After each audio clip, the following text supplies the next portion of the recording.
Celica Flamer Kit all finished. Let's give it a quick test. I won't rev it up yet until the customer's here, because obviously we don't rev the customer's cars while they're not here. So get the key.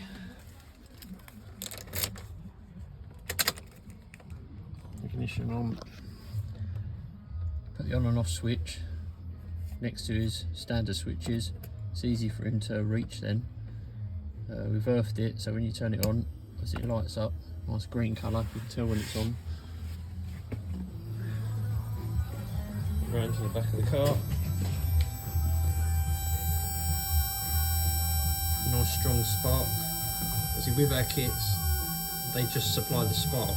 Yeah, so it's down to the fuel and your exhaust gases to ignite the sparks, and that's what makes a flame. Obviously the richer the flame, the richer the car's running, the bigger the flames, or the better the results you'll get.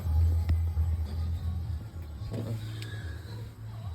again, we've wired this into the ignition fuse using a piggyback fuse, so we don't cut into any of your engine wire or anything like that loom. So basically we've got that little piggyback fuse there into the ignition fuse.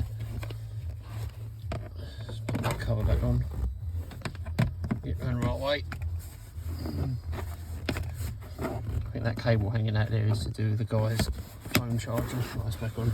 So yeah, basically the way it's done was the kit's on. Once that kit is turned on, you've got a constant spark. You haven't got to keep flicking the switch. It's just constantly going. So that's now off.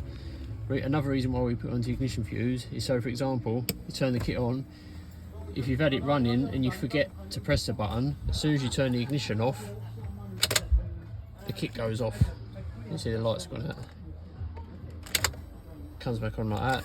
As you turn it off, ignition off. Try and turn it on when the ignition is off, it won't do anything. So that's it, that's all done. We wait for the customer now.